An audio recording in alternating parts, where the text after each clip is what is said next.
इल्ज़ाम नहीं, ये हकीकत है कि वो मस्जिद को एनक्रोचमेंट के नाम पे ढाया गया है।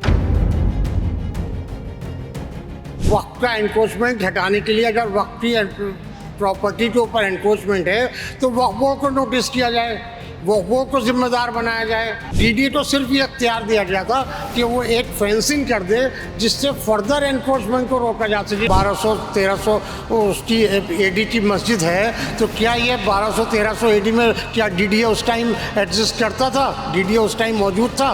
क्या मुर्दों के लिए भी रास्ते बंद कर दिए जाएंगे?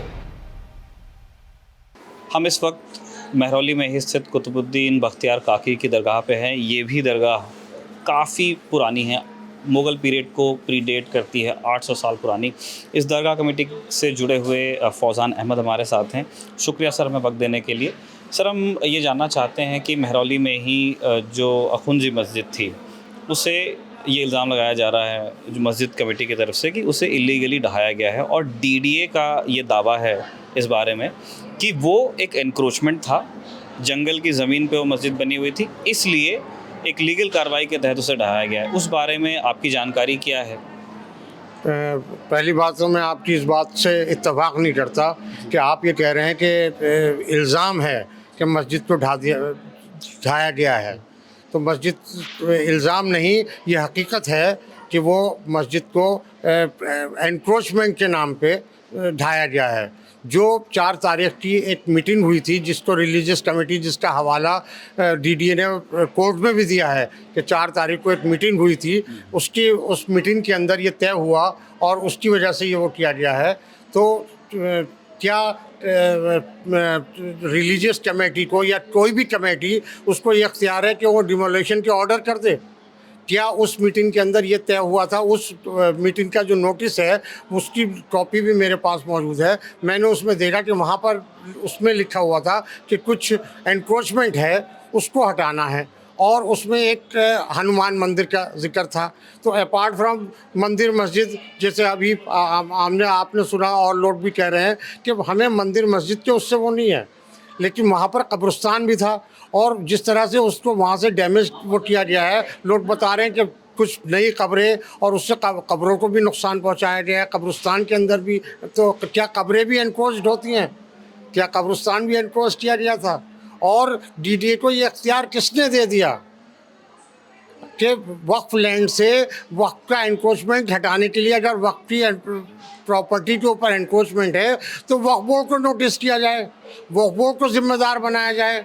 अगर संजय वन के अंदर ब्यूटिफिकेशन किया जा रहा है तो जिस एजेंसी की वहाँ पर जगह है उस एजेंसी को कहा जाए कि यहाँ से एनक्रोचमेंट हटाइए, हम इसको बेहतर कर रहे हैं। उसके साथ कंधे से कंधा मिला के साथ में चलिए, उनको साथ में लेके चलिए। इससे पहले भी महरौली के अंदर, चाहे वो लद्दा सराय का मामला हो या और दूसरी जगहों पर इंटेक वाला आर्कियोलॉजिकल पार्क का वो हो, जहाँ जहाँ भी वो हुआ है, सारी एजेंसियाँ साथ मिलके सर्वे कर रही हैं, अपनी अपनी जगहों को वो किया जा रहा है। डीडीए को सिर्फ ये अख्तियार दिया गया था कि वो एक फेंसिंग कर दे जिससे फर्दर एनक्रोचमेंट को रोका जा सके। जो इंटेक वर्सेस डीडीए के अंदर केस चल रहा है, वहाँ पर डीडीए को अख्तियार था कि वो बैरिकेडिंग, वो फेंसिंग करने के लिए के बाद फर्दर एनक्रोचमेंट को रोके। तो क्या ये जगह जहाँ पर वो किया गया है, जिसको मस्जिद को कहा जा रहा है 1200-1300 उसकी एडी की मस्जिद है, तो क्या ये 1200-1300 एडी में क्या डीडीए उस टाइम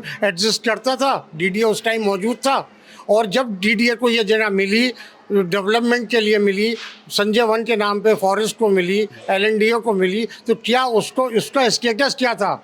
क्या इसका गवर्नमेंट ने क्या उसको भी, उससे भी पावर ऑफ अटॉर्नी ली थी, या उससे जो भी तरीक़ाकार होता है, क्या उससे उसका पोजीशन वक्फ बोर्ड से या दूसरी एजेंसी से, जिसकी ज़मीन थी, या किसी प्राइवेट शख्स की ज़मीन हो या कब्रिस्तान हो, कब्रिस्तान को कैसे? और उसका तो 97 के अंदर एक ऑर्डर भी आया था जिससे पहले सर्वे भी हुआ था कि यह कब्रिस्तान को यहाँ पे वो नहीं किया जाएगा। हटाया जाएगा और इस जो मस्जिद और दरगाह की कमेटी थी, मस्जिद अखुंजी की और वो कब्रिस्तान गंज शहीदा और मदरसा बैरुल उलूम की जो कमेटी थी, उसने 2014 में एक लेटर एलजी को लिखा था और लेफ्टिनेंट गवर्नर की तरफ से ऑर्डर आए थे डीडीए के दूसरे डायरेक्टर लैंड को और दूसरे हॉर्टिकल्चर को वो किया गया था कि इस जना का डिमार्केशन करके फेंसिंग की जाए। उसके बाद वो ताकि पता चले कि जंगल कौन सा है, मस्जिद कौन। उसके बाकायदा वो तो पता चली जब वो एक जगह वो है कि 7 बीघा कुछ बिस्वा तो मस्जिद की जगह है, 15 बीघे के तकरीबन कब्रिस्तान की जगह बता रही है उसके अंदर। तो उन जगहों की जब डिमार्केशन होती तो वो ये तो एग्जिस्ट करता, मतलब उसकी फेंसिंग हो जाती, तो ये तो बिल्कुल वो था कि ये जो जगह जो वक्फ बोर्ड की है पूरी तरह से सिक्योर हो जाती। इस जगह के अंदर फिर जब एनक्रोचमेंट जो होता तो वो दिल्ली वक्फ बोर्ड जिम्मेदार था उसके लिए। और कहीं यहाँ पर वक्फ बोर्ड की भी थोड़ी सी तसाहुली है। वक्फ बोर्ड की तसाहुल ये है कि वक्फ बोर्ड ने भी 1-2 जना हलफनामे में ये कहा है उसमें कि अगर एनक्रोचमेंट डीडी हटा रही है तो हमें कोई एतराज़ नहीं। आपको क्यों एतराज़ नहीं है कि आपकी जगह से कोई दूसरा हटा रहा है?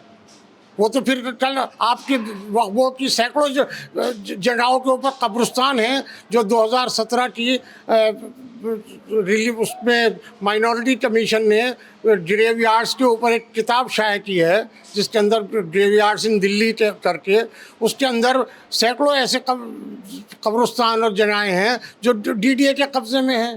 तो दिल्ली वक्फ बोर्ड उनसे क्यों डीडीए से क्यों नहीं ले लेता? उसका क्या स्टेटस है उसके? और ये तोड़ने का इख्तियार डीडीए को किसने दे दिया था? और जिस तरह से उसको कॉर्डन किया गया है फेंसिंग करके और जिस तरह से अभी तक भी वहाँ पर पब्लिक को जाने नहीं दिया जा रहा, इसका मतलब ये कि बहुत बड़ी साजिश के तहत उसको छुपाया जा रहा है, उसको नहीं वो किया जा रहा। और या फिर इनसे जो बहुत बड़ी गलती वाकई हकीकतन इनसे गलती हो गई है जिसकी वजह से ये उसको छुपा रहे हैं और अपना वो दिखाने लायक नहीं रहे ये बिल्कुल। सर मुझे एक चीज़ और बताइए, आपके हवाले से हम अपने व्यूअर्स को बताना चाहते हैं, अखुंजी मस्जिद की हिस्ट्री के बारे में हमें क्या क्या मालूम है? कहाँ कहाँ जिक्र आता है मस्जिद का? क्या कोई हिस्टोरिकल डॉक्यूमेंट्स हैं जिनमें जिक्र है? अखुंजी मस्जिद का जिक्र वाक़या दारुल हुकूमत दिल्ली में भी मिलता है और मौलवी ज़फ़र हसन की किताब द मॉन्यूमेंट्स ऑफ दिल्ली के उसमें भी इसका जिक्र मिलता है। और जो है बाकी इसकी डिटेल उसकी हिस्ट्री हिस्टोरियंस भी इसके बारे में बता सकते हैं। लेकिन ये हकीकत है कि ये वो नहीं एनक्रोचमेंट नहीं है जिसे कहा जा रहा है कि एनक्रोचमेंट था और हमने एनक्रोचमेंट हटाया है। और क्या कब्रिस्तान एनक्रोच है? अब हमारी सबसे बड़ी वो ये है कि इसको वापस उसी तरह बहाल किया जाए कि मस्जिद दोबारा वहाँ पे वो की जाए। उसका सबसे पहले डिमार्केशन हो, डिमार्केशन होने के साथ वो जगह जो कब्रिस्तान है वो कब्रिस्तान की जगह को बहाल किया जाए, जो मस्जिद की जगह है उसको फेंसिंग करने के बाद फिर वो और जो भी एजेंसी उसको बना के दे और कब्रिस्तान को खोला जाए, जिससे अगर कोई मरता है तो वो परेशान ना हो, वो ना हो कि उसे कहाँ दफन किया जाए। हमारे लिए सबसे बड़ी वो ये है कि अगर आज हमारे यहाँ कोई मरता है तो हम उसको कहाँ लेके जाएंगे। अब आज हम जिंदा एक मुर्दे के उसके ऊपर रोने के साथ साथ हम ये भी अफसोस करेंगे कि हम कहाँ लेके जाएं उसको। क्या उसके लिए कोई वो है कि रास्ते बंद कर देना? क्या मुर्दों के लिए भी रास्ते बंद कर दिए जाएंगे? कितने अफसोस की बात है। हमें बहुत अफसोस है इस बात का कि हमारे कब्रिस्तान भी बंद कर दिए जाए। और ये क्यों नहीं खोला जा रहा है? सरकार इसका जवाब दे, डीडीए इसका जवाब दे। अदालतों में सो मोटो लेना चाहिए हर एजेंसी को। अदालत ने पूछा है वैसे डीडीए से? सिर्फ अदालत ने जब पूछा, जब अदालत के पास गए, अदालत को तो पूछना चाहिए था कि क्या इस तरह से हिंदू मुस्लिम तहजीब के अंदर आपस में इंतशार जो पहले से ही हमारे अंदर जहर घुलता चला जा रहा था उसको कम करने के लिए ज़रूरी है कि आपस में आगे बढ़ के गलत को गलत कहा जाए, सही को सही कहा जाए। अगर गलत को गलत नहीं कहा गया तो हम किस तरह से एक दूसरे से भाईचारे के साथ रह सकेंगे? हमारे अंदर नफ़रतें बढ़ती चली जाएंगी, हम एक दूसरे को जिम्मेदार ठहराते रहेंगे। शुक्रिया साहब। ठीक है, बहुत बहुत शुक्रिया सर हमसे बात करने के लिए। सर आपका नाम क्या हुआ? मुजम्मिल सलमानी। अच्छा, आप वहाँ पढ़ाते थे? जी हाँ, पिछले 7.5 साल से मैं वहाँ बच्चों को पढ़ा रहा था। कौन कौन से सब्जेक्ट्स आप पढ़ा रहे थे? सभी सब्जेक्ट्स मॉडर्न एजुकेशन के, हिंदी, इंग्लिश, और मैथ्स, सभी subjects from first to 10th। क्या 30 तारीख के पहले कभी आप लोगों को अंदेशा हुआ कि मस्जिद है और जो मदरसा है उनमें कोई स्ट्रक्चर इलीगल माना गया है, उसको एनक्रोचमेंट माना गया है और उस पर डेमोलिशन की नहीं, कार्रवाई हो सकती ऐसा है? हुआ था कि 4 तारीख को एक मीटिंग हुई थी, 2 तारीख को उस मीटिंग का नोटिफिकेशन जारी हुआ था। मैं आपको दिखाता हूँ, मेरे पास उसका एविडेंस है। वो मीटिंग थी जो रिलीजियस कमेटी है, उसने वो मीटिंग बुलाई थी डीडीए की और वक्फ बोर्ड की, सेंट्रल सेक्रेटेरिएट में। उस मीटिंग में, वो मीटिंग का पर्पस था to take permission for removal unauthorized religious structure from Sanjeevan. वहाँ पर वक्फ बोर्ड के बड़े ऑफिशियल्स थे। उन्होंने उस मीटिंग के बाद में इमाम साहब को कॉल करके बोला था कि आप अपनी कार्रवाई तेज़ कर दीजिए, क्योंकि कुछ ना कुछ होने वाला है। वो परमिशन तो उनको वहाँ से मिल गया है वो हटाने का, ये वो नोटिस है। इसमें क्लियरली लिखा है, regarding proposal of grant the permission for removal of unauthorise religious structure existing green area at Sanjay Van. ये रिलीजियस कमेटी ने ये मीटिंग बुलाई थी और ये मीटिंग हुई थी 5th floor C wing, Delhi secretariat, IP estate, new Delhi. तो तब से आप लोगों को एक हिंट मिल गया था?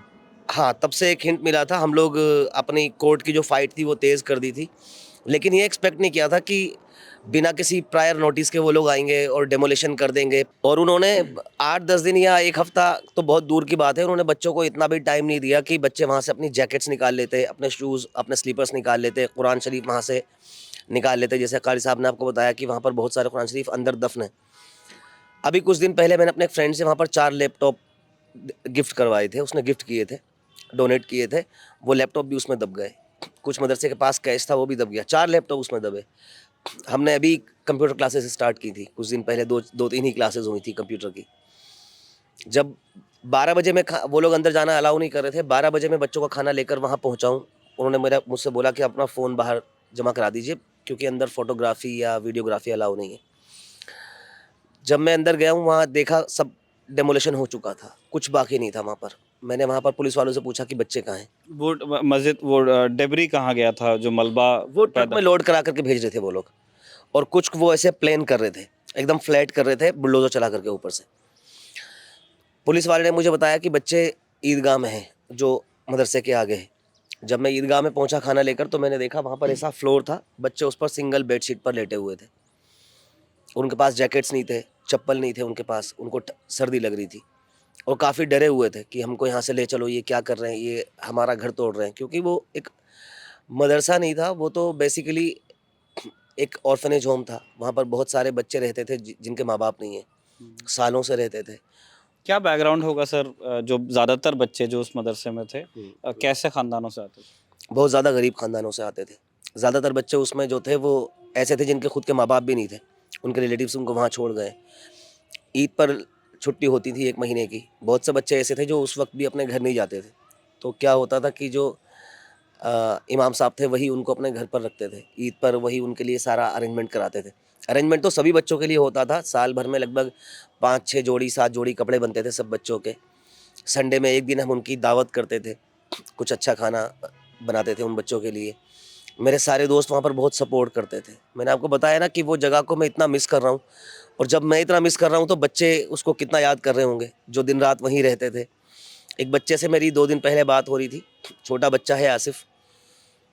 तो वो मुझसे स्टेटस ले रहा था कि अब क्या होगा आगे, हमको वो जगह मिलेगी कि नहीं मिलेगी, वो तो तोड़ दिया है। मैंने उसको, पहली बात तो मैं चाहता हूँ कि बच्चे इसको भूल जाएं, जो भी हुआ है, ये कोई अच्छी चीज़ नहीं याद रखने वाली। मैंने उसको बताया कि हाँ वो जगह वापस मिलेगी इंशाल्लाह, आप टेंशन मत लो। तो उसने मुझसे बोला कि सब कुछ वैसा ही बनवाना, वही दीवार होनी चाहिए, वही मस्जिद होनी चाहिए, वही कलर, वही गेट, क्योंकि उसके बिना फिर कहीं दिल लगेगा नहीं। वहाँ पर हमारे बैग्स हैं, बैग्स निकल जाएंगे, उसमें हमारी किताबें भी निकल जाएंगी। तो इस तरीके की बात है। अच्छा, मुझे ये बताइए सर कि सिंस आप काफ़ी समय से वहाँ पढ़ा रहे थे और डीडीए काफ़ी इंसिस्ट कर रहा है इस बात को कि वहाँ इंक्रोचमेंट था, तो क्या वहाँ पे ऐसा था? और जो जो मस्जिद कमेटी का कहना है, उनका कहना है कि मस्जिद तो 600 साल पुरानी, 700 साल पुरानी थी। क्या वहाँ ऐसे कोई स्ट्रक्चर थे मस्जिद से हट के जो नए बने थे और जो इंक्रोचमेंट हो सकते थे? 3 बाथरूम से जो अब उस ज़माने के 700-800 साल पुराने बाथरूम्स तो नहीं हो सकते हैं, तो कॉमन सेंस वाली बात है, लेकिन जब वहाँ पर एक मदरसा है और वहाँ मदरसा कब बना होगा सर? मदरसा लगभग 40 साल पहले बना था। अच्छा, मस्जिद आप कह रहे हैं हिस्टोरिक है हिस्टोरिक और मदरसा मदरसा 30-40 साल पहले बना था। बताते हैं कि 82-83 में वो मदरसा बना था वहाँ पर। अभी कुछ दिन पहले जनवरी के महीने में ही वहाँ के जो एमएलए हैं नरेश यादव आम आदमी पार्टी के, उन्होंने आकर के एक स्ट्रीट लाइट लगवा करके उसका इनॉग्रेशन किया था। तो वो जगह इलीगल तो नहीं हो सकती। उन्होंने उसमें स्ट्रीट लाइट लगवाई थी और फेसबुक लाइव पर उन्होंने सबको बताया भी था कि हम यहाँ इनॉग्रेशन करने आए हैं स्ट्रीट लाइट का, क्योंकि ये जगह जो है ये इलीगल नहीं है, ये लीगल है। और वो स्ट्रक्चर जो था जहाँ बैठकर वज़ू करते थे, जैसे ये वज़ू खाना है यहाँ पर जी। आप देख रहे हैं, पानी का अरेंजमेंट है, वो बना होता 40 साल पहले लगभग। बाथरूम बने थे, मदरसा बना था। वो आप कह सकते हैं कि एंक्रोचमेंट तो मैं उसको भी नहीं बोलूँगा, क्योंकि वो डीडीए की लैंड थी ही नहीं। कागज़ मैंने अपनी आंखों से देखे हैं, सारे कागज़ों में जो किसकी लैंड आप मानते हैं? वक्फ बोर्ड की लैंड है वो। और वक्फ बोर्ड ने वहाँ पर एक इमाम अपॉइंट किया था जो 13 साल से वहीं पर थे, 12-13 साल से वो वहीं थे। इनफैक्ट जो इमाम साहब वहाँ वक्फ बोर्ड से हैं, ज़ाकिर हुसैन साहब, जिनका वो वीडियो वायरल हो रहा है, 95 में उसी मदरसे में पढ़ने आए थे, उसी मदरसे से पढ़े हुए हैं वो। उसके बाद वो उस मदरसे से पढ़ के चले गए, किसी दूसरी जगह जॉब कर रहे थे वक्फ बोर्ड से। जो उस मदरसे के प्रेसिडेंट थे, अपने पुराने स्टूडेंट से उनके काफ़ी अच्छे रिलेशन रहे होंगे और वो उनके अच्छे स्टूडेंट्स में से थे। तो वो स्पेशली रिक्वेस्ट करके वक्फ बोर्ड से एक लेटर दे करके उनका ट्रांसफ़र करा के इस मदरसे में लेकर आए थे, इस मस्जिद में।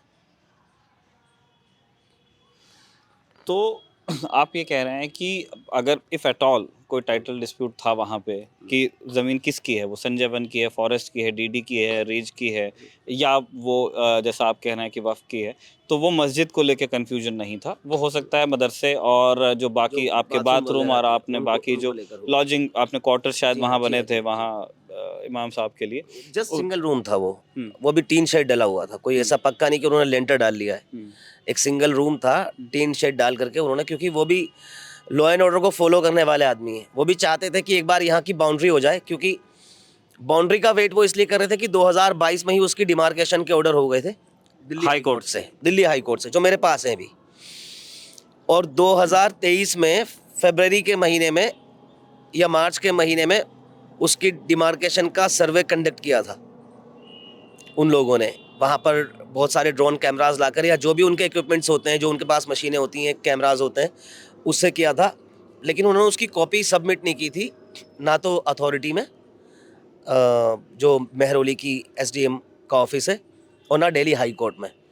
इसके लिए भी कई बार मेरी इमाम साहब से बात हुई कि आप हाई कोर्ट में जाकर के दोबारा अपील करें कि वो लोग कॉपी क्यों नहीं सबमिट कर रहे हैं। उन्होंने किया भी, लेकिन एक बार डिमार्केशन का मकसद ये था कि पता चले कि फॉरेस्ट कहाँ खत्म हो रहा है और वक्त हमारी हद कहाँ तक है। एग्जैक्टली जब हमें हमारी हद पता चलेगी, हम तार फेंसिंग करेंगे, उसके बाद फिर हम अंदर कुछ भी स्ट्रक्चर बना सकते हैं अपनी फैसिलिटी के लिए। बच्चों के लिए रूम्स बना सकते हैं और बाथरूम बना सकते हैं ज़्यादा। इमाम साहब के लिए अच्छा रूम बना सकते हैं, क्योंकि जो स्टाफ जो वहाँ 24 घंटे रह रहा है उसको एक जगह तो चाहिए ना प्रॉपर रहने के लिए। अब इमाम साहब ने मुझे बताया कि वो इस चीज़ के लिए कई बार हाई कोर्ट जा चुके हैं, लेकिन हुआ ऐसा कि एक डेट पर शायद जज साहब नहीं बैठे, दूसरी डेट पर उनका नंबर इतना लंबा दिया गया कि उनका नंबर आने से पहले ही कोर्ट का जो सेशन था वो समाप्त हो गया। और आपको पता है डेट तो आसानी से मिलती भी नहीं है, 2 महीने में 3 महीने में एक डेट मिलती है, तो उनका नंबर ही नहीं आया इस चीज़ पर कोर्ट में बात करने का। मुझे ये बताइए कि आपने बताया कि डिमार्केशन को लेकर के हाई कोर्ट से एक हुक्म आया था। हाई कोर्ट ने 2022 में हाई कोर्ट ने पूरे मेहरौली को लेकर ही कहा था कि आप एक बार डिमार्केट कीजिए कि इसमें क्या इंक्रोचमेंट है, क्योंकि बहुत सारे आर्कियोलॉजिकल साइट्स में 1000 साल का इतिहास है मेहरौली एंशिएंट का। कैपिटल बोलते हैं जी, तो मतलब 1000 साल से ज़्यादा का डॉक्यूमेंटेड हिस्ट्री है मेहरौली की। मैं जानना चाहता हूँ कि इस पूरे डॉक्यूमेंटेशन के प्रोसेस में ये क्लेम कहाँ आता है, कहाँ कहाँ जिक्र आता है अखुंजी मस्जिद का, कहाँ कहाँ वो मेंशन है हिस्ट्री में, और कोर्ट में मस्जिद की स्थिति को लेकर के क्या क्या हुआ है?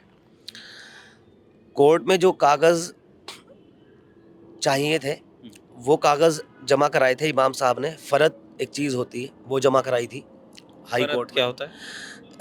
एक डॉक्यूमेंट होता है, अथॉरिटी से मिलता है, वो गेजेट होता है, और एक जमाबंदी होती है जिसकी हम अभी कोशिश कर रहे हैं निकलवाने की कि वो निकल जाए। तो वो डॉक्यूमेंट्स कभी पहले इमाम साहब के पास फाइल में थे जो मिसप्लेस हो गए, वहीं सब दब गए नीचे। अभी वो डॉक्यूमेंट्स हैं नहीं मेरे पास दिखाने के लिए, लेकिन उसमें इनका नाम है।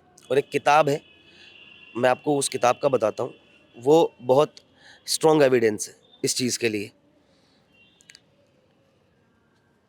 आप ये देखिए कि ये किताब है जो 1922 में प्रिंट हुई थी। किताब का नाम है Delhi province list of Mohammedan and Hindu monument, Mehrauli Zail volume 3। इसका जब आप पेज नंबर 83 और पेज नंबर 84 खोलेंगे तो आपको इस मस्जिद अखूंजी का जिक्र मिल जाएगा रिपेयर होने का। ये इसमें क्लियरली मेंशन है, mosque of Akhunji some 100 yards to west of Eidgah. और वो जो वो ईदगाह ईदगाह है तो अभी सर्वाइव करता है, वो अभी हमने सर्वाइव करता है। इसमें ये बहादुर शाह जफर के टाइम में ये रिपेयर हुई है। रिपेयर होने की डेट इसमें लिखी है 1270 हिजरी यानी कि 1853। ये अगर आप दिखाना चाहें तो दिखा सकते हैं, वहाँ इसका यहाँ इसका जिक्र है। अच्छा, डीडीए ने अब तक के जितने उनके क्लेम्स और काउंटर क्लेम्स हैं, क्या डीडीए कभी साबित कर पाया है कि इस लैंड के कभी ओनर, नहीं कर क्या उनके पास कोई पेपर वर्क?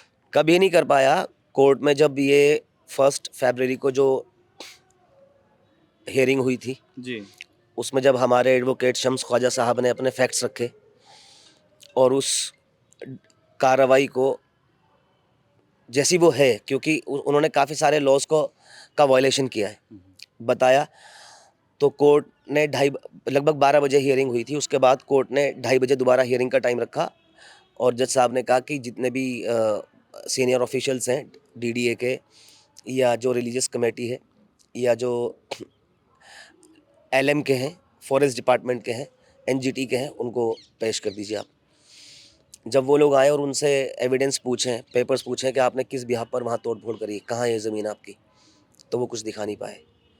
जब वो कुछ दिखा नहीं पाए तो खुद कोर्ट ने उनको कुछ दिन दिए कि आप तैयारी कर लीजिए, क्योंकि हमारे वकील साहब जो थे वो कॉन्फिडेंट थे, उन्हें पता है कि ये ज़मीन किसकी है। उन्होंने भी यही कहा कि आप इनको थोड़ा टाइम दे दीजिए प्रिपरेशन के लिए, अगर इनके पास कागज़ है तो दिखाएं कि इनके पास कागज़ है। हालांकि ये कागज़ तो उनको डिमोलिशन करने से पहले दिखाने चाहिए थे पुलिस को। पुलिस ने भी उनको प्रोटेक्शन दिया ना। अभी पुलिस यही बोल रही है कि हमारा काम तो प्रोटेक्शन देना है, आप हमारे पास कागज़ लाएंगे, हम आपको प्रोटेक्शन दिला करके वहाँ पहुँचा देंगे अंदर। तो पुलिस बताए कि उन्होंने क्या कागज़ पुलिस को दिखाए थे, कौन सा नोटिस दिखाया था जिस पर पुलिस ने उनको प्रोटेक्शन दिया है। एसएचओ साहब बता दें, जब वो कोर्ट में नहीं दिखा पाए उन्होंने पुलिस को क्या दिखाया था। अब अगली जो तारीख है वो 12 तारीख है, 12 फरवरी। 12 फरवरी को क्लियर हो जाएगा कोर्ट में। अगर उनके पास एविडेंस हैं तो वो दिखाएंगे। अगर उनके पास कोई कागज़ है जिसमें लिखा हुआ है कि ज़मीन डीडीए की है, या फॉरेस्ट की लैंड है, या किसी और गवर्नमेंट बॉडी की लैंड है, वक्फ की नहीं है, तो वो दिखाएं। 12 तारीख को इंशाल्लाह साबित हो जाएगा। आखिरी सवाल मेरा है सर आपसे कि आप लोगों का आपने फ्यूचर कोर्स ऑफ एक्शन अभी क्या सोचा है? एक टेम्परेरी व्यवस्था बच्चों के लिए यहाँ हो गई है, जी। और आपके कोई प्लान्स हैं? कोई लीगल बैटल एक तो आपकी चली रही है जिसके अंदर जी हाँ, आपके जी। तरफ से वकील पेश हो रहे हैं, इसके अलावा आपने कुछ और सोचा है? सोचा ये है कि पहले तो ये कि ये लड़ाई जारी रहेगी जब अभी, क्योंकि हमारे पास तो बहुत ज़्यादा स्ट्रॉन्ग डॉक्यूमेंट्स हैं और पूरी उम्मीद है मुझे इंडियन जुडिशरी से भी, हम सभी को है कि ये केस का फैसला जो हमारे पक्ष में आएगा ही, ऑलरेडी आ ही चुका है। क्योंकि जब डिमार्केशन के ऑर्डर हुए तो जज ने कुछ देखा होगा, उसकी बेस पे ही ऑर्डर दिए होंगे डिमार्केशन के, ऐसे आंख बंद करके तो दिए नहीं होंगे। दूसरी चीज़ ये है कि मुझे ये भी भरोसा है कि ना सिर्फ ये ज़मीन वापस मिलेगी मदरसे वालों को, बल्कि उनको कुछ ना कुछ फ़ाइन भी लगाया जाएगा, उनको कुछ ना कुछ तो कंपनसेट करना पड़ेगा। जो नुकसान उन्होंने वहाँ पर किया है, जिस तरह से उन्होंने उसको डेमोलिश किया है, बिना किसी चीज़ को देखे, हर चीज़ को नज़रअंदाज किया, कोई सामान निकालने नहीं दिया। जो पैसा वहाँ पर पब्लिक का लगा हुआ था, क्योंकि वो तो डोनेशन आती थी, सालों में वो एक एक करके बाथरूम बने होंगे, सालों में वो मदरसा बना होगा। 40 साल पहले एकदम से तो सब कुछ नहीं हो गया होगा, क्योंकि मदरसा बस्ती से बहुत दूर है। बस्ती में बहुत सारी मस्जिदें हैं, तो ज़्यादा लोग वहाँ नमाज़ पढ़ने जाते भी नहीं थे। उस हिसाब से डोनेशन भी वहाँ कम आती थी। इतनी ज़िंदगी भर की लोगों की मेहनत थी वहाँ पर, इमाम साहब की बहुत मेहनत थी। तो इसका मुझे ये भी यकीन है कि फ्यूचर में वो इंशाल्लाह इसका कंपनसेट भी करेंगे। ठीक है, थैंक यू सो मच। हम इसी तरह से और भी जो स्टेक होल्डर्स हैं स्टोरी के, उनका भी पक्ष लेकर के आपके सामने रखने की कोशिश करेंगे।